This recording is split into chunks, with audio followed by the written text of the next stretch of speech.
Welcome to TDS studios. Friends எல்லாம் சூப்பராக இருப்பீங்கன்னு நினைக்கிறேன். பொதுவாக ஒரு இரண்டு மனிதர்கள் உரையாடும் போது ஒரு சில நேரங்களில் ரொம்ப நேரம் தொடர்ந்து பேசிகிட்டு இருக்காங்க. வேறு ரெண்டு பேர் உரையாடும் போது எப்படா முடிப்பாங்கன்னு எந்திரிச்சு ஓட பார்க்குறாங்க. இது ஏன் மனிதர்களுக்குள்ள இந்த வேறுபாடு அப்படின்னு ஒரு ஆராய்ச்சி வரும்போது, பேசுவது ஒரு கலை, அதை பேச்சை பேச்சாக பேச வேண்டும், அதிலே ஒரு சாராம்சம் இருக்க வேண்டும், அதில் ஒரு விருப்பம் இருக்க வேண்டும், இன்ட்ரெஸ்டிங் என்று சொல்லக்கூடிய ஒரு ஆர்வம் துணைக்க வேண்டும். அதனால தான் ஒருத்தர் பேச்சுக்கும் மற்றவங்க பேச்சுக்கும் நிறைய வித்தியாசம் இருக்குது. எப்படா பேச்சை பிடிப்பாங்கன்னு பல பேர் உட்காந்துருக்காங்க. ஒரு சிலர் முடிக்கும் போது இன்னும் கொஞ்ச நேரம் பேச மாட்டாரா, அதுக்குள்ளே முடிச்சிட்டாரே சே அப்படின்னு ஒரு ஏக்கமும் இருக்கும். இது மனித சுபாவம் தவிர வேறு என்ன. சில பேர் பார்த்திங்கன்னா நல்ல அருமையான சப்ஜெக்ட் சொல்லுவாங்க, சரளமாக பேச முடியாது அவங்களால. சில பேர் பாருங்க ஒன்றுமே இருக்காது, பேச்சு ஜாலத்தில் அப்படியே கட்டி போட்டு உட்கார வச்சுருவாங்க. ஒரு முதிய ஒரு ஆசிரியர் ஒருத்தர் சந்திக்கிற வாய்ப்பு கிடைத்தது. அவர்கிட்ட இதை பற்றி நான் கேட்கும்போது அவர் சொன்னது, ஆசிரியர் பணிங்கிறதுக்கு வந்துங்க ஒரு பெரிய கிஃப்ட்டு அப்படிங்கிறார். இப்போ இருக்கிற ஆசிரியர்கள் கேட்டிங்கன்னா எந்த அளவுக்கு அது கிஃப்ட்டுன்னு ஒத்துக்குவாங்கன்னு எனக்கு தெரியல, அது பரவாயில்ல. ஆனால் அவர் சொன்ன பாயிண்ட் என்னென்னா, ஒரு அருமையான வாய்ப்புங்க அது. இளம் மாணவர்களை, அதாவது கள்ளம் கபடம் இல்லாத, எந்த விதமான முன்பதிவும் இல்லாத, அதுதான் முக்கியம். முன்பதிவுன்னு ரிசர்வேஷன் நினச்சிடாதீங்க. இப்போ நம்ம ஒரு 25 வயசு பையனுக்கு ஒன்று சொல்லும்போது அதை பற்றியே ஒரு சின்ன ஒரு ஐடியா அவனுக்கு இருக்கும், ஏற்கனவே கேள்விப்பட்டிருப்பான். அவர் அப்படி சொன்னார், இவர் இப்படி சொன்னார். ஆனால் இப்படி ஸ்கூல் பசங்களுக்கு அந்த மாதிரி கிடையாது. என்னெல்லாம் சொல்லிக் கொடுக்குறோமோ எல்லாமே அவங்களுக்கு புதுசு தான். ஏற்கனவே தெரிஞ்சவங்க லட்சத்தில் ஒரு பையன் இருக்கலாம், எல்லாருக்கும் தெரியாது.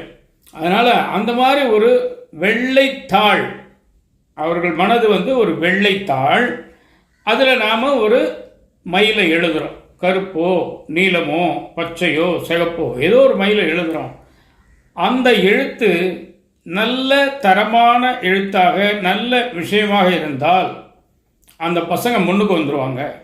தவறான விஷயங்களை சொல்லி கொடுத்தீங்கன்னா அவங்களால முன்னேற முடியாதுங்க. அது மட்டும் இல்லை, பாடம் நடத்துவது என்பது ஒரு கலை. டீச்சிங் அப்படிங்கிறது ஒரு ஆர்ட் அப்படிங்கிறார்.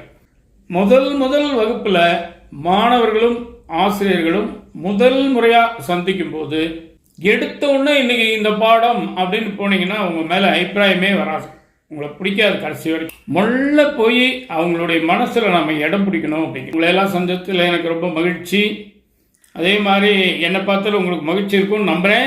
வரிசையாக உங்கள் பேரெல்லாம் சொல்லுங்கள், நீங்கள் என்ன ஆகணும்னு நினைக்கிறீங்க. அப்படி எப்படின்னா அவங்கள இன்ட்ராக்ட் பண்ணி, ஓ இந்த ஆசிரியர் ரொம்ப இன்ட்ரெஸ்டிங்காக கொண்டு போவார் போல இருக்கே அப்படிங்கிற ஒரு எதிர்பார்ப்பை, ஒரு ஈர்ப்பை ஏற்படுத்திட்டு அடுத்தடுத்த வகுப்பில் நீங்கள் பாடம் எடுத்தீங்கன்னா அருமையாக கவனிப்பாங்க, நல்லா படிப்பாங்க. பாடம் சொல்லிக் கொடுக்கும்போது சில டெக்னிக்கோடு சேர்த்து சொல்லிக் கொடுத்தா மறக்க மாட்டாங்க. ஒரு வகுப்பில் ஒரு ஆசிரியர் ஒரு மாணவனை பார்த்து கேட்குறாரு, எவரெஸ்ட் சிகரத்தின் உயரம் எவ்வளவு? முழிக்கிறான், அவனுக்கு தெரில. நான் ஒரு மெத்தட் சொல்கிறேன், அதை ஃபாலோ பண்ணுறியா? மறக்கவே மாட்டேன். சொல்லிக் கொடுங்க சார். 8 8 4 8 வச்சின்னா எவரெஸ்ட் அடைஞ்சிடலாம். என்னையா சொல்கிறாரு அப்படின்னு அந்த பையனுக்கு டவுட்டு. தம்பி இப்படி ஞாபகம் வச்சுக்கிறது ஈஸி தானேப்பா, 8 8 4 8 வச்சா எவரெஸ்ட்டு, அது சொல்ல பார்க்கலாம் அப்படின்னு. 8 8 4 8 வச்சா எவரெஸ்ட்டு அப்படின்னு பையனும் சொல்கிறான். இப்போ அந்த 4 நம்பரையும் போடுங்கிறார். எங்கே இருக்குது 4 நம்பர்? 8 8 4 8 8848 உயரம்தான் எவரெஸ்ட்.